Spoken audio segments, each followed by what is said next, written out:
Florida Woman and Comics. I guess this is kind of like episode 2 or something. In this one, I'll cover a little bit about Astro City and why I like it. It takes very familiar archetypes from, you know, the Dead 2, as I'd call them nowadays, and it reconstructs them, which most comic book companies in corporate land don't like to do nowadays. They just like to deconstruct and be like, let's outdo J.R.R. Martin's Game of Thrones with superheroes. How much of a cuck can we make Superman? How much of a raging, stupid ass feminist can we make Wonder Woman? Yeah, well, again, to carry on past that stuff, Astro City. It has good artwork. It has many different characters you can follow, many different archetypes. Their Superman stand-in is pretty interesting. He's more of a time traveling bent, coming from a future that is utterly shreked. But when he ends up going back in time, he ends up trying to fix everything that happens, even if it'll erase his timeline.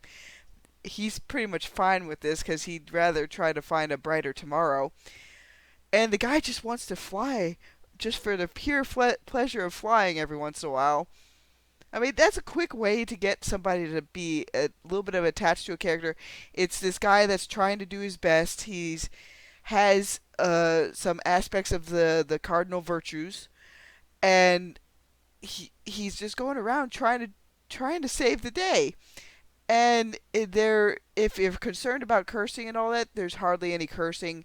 They have some stuff that's like kind of like Frack from Battlestar Galactica, like a self insert of some other kind of cursing. But I just find the whole entire setup, especially a wonderful that you know, and also kind of sad at the same time that Kurt Busiek actually knew how to do stuff properly before he went on the raging political train later on in life. But sometimes what happens if you get to create some of your own characters, even if they are a knockoff of all sorts of other archetypes, that's okay. Again, I've explained this before.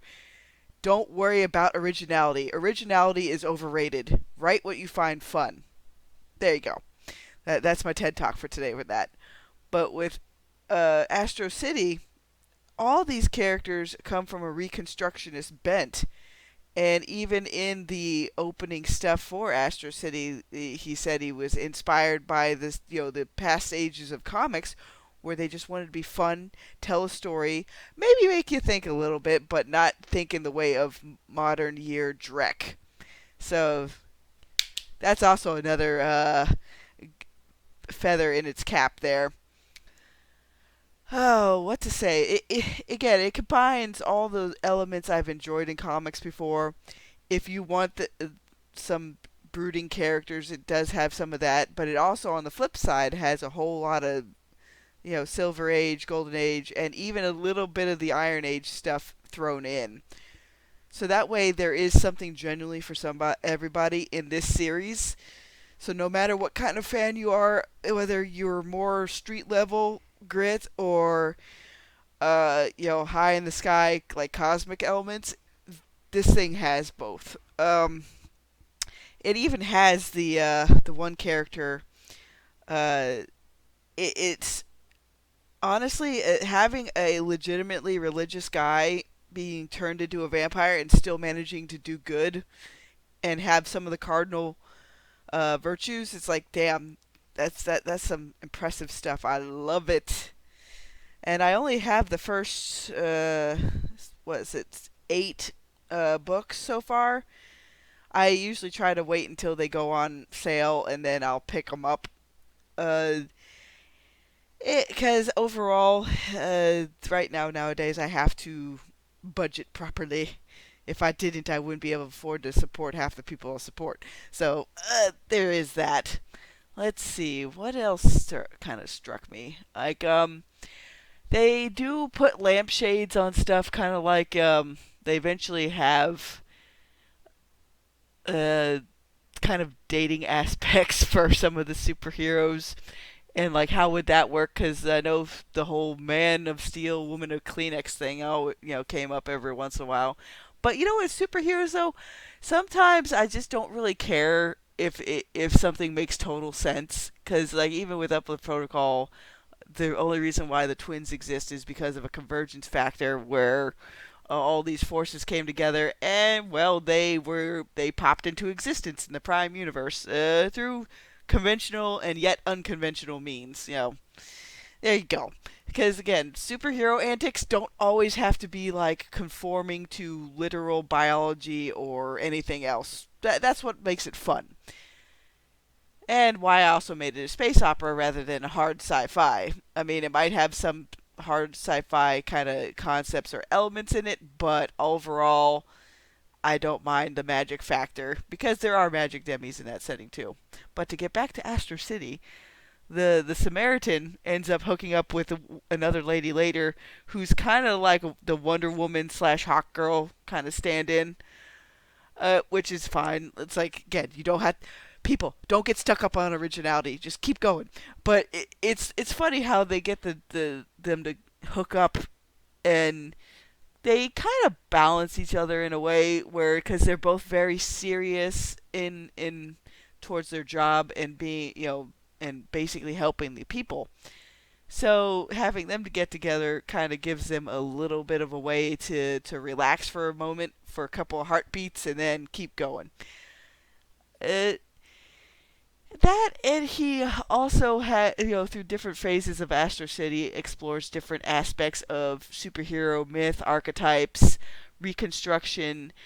He's not there to deconstruct anything really. It's like one big long love letter to tropes and stuff he found interesting with comics, which makes it more sad nowadays that again the dude is off the deep end politically. Ah, boy. But to carry on, I personally liked the little bit of the conspiracy aspect towards an extraterrestrial bent that happens later on. That was pretty fun. Astro City puts in stuff from the pulps. It puts in stuff from old science fiction kind of setups where just that sense of wonder is throughout the whole series. You just keep wanting flipping pages just to see what happens. How is this old? Even there's even a storyline where a villain is redeemed and made into kind of like a detective aspect. And again, that is one kind of storyline that's harder to sell for me because I want to gravitate away from villain perspectives or even former villain perspectives. Just because it's like again, so many people nowadays find like, oh, we gotta follow the villain. They're more compelling, they're more interesting, and they're better to write for than the heroes because the heroes are boring. And who wants to follow goody two shoes?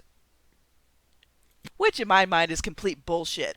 It's like it's a sense of balance. So Astro City gives me that balance. It follows street level heroes. It follows cosmic level heroes. It follows tech heroes. It pretty much anything you ever wanted under the sun is in this series. Like whatever angle you ever wanted. And it also remembers why people liked Cape Comics back in the day. Um, Granted, comics can be a lot more different genres and settings, but as far as like Western comics go, the superhero with the cape and spandex is pretty much like our calling card, and it's being dragged through the mud right now. So go figure. Uh, yeah.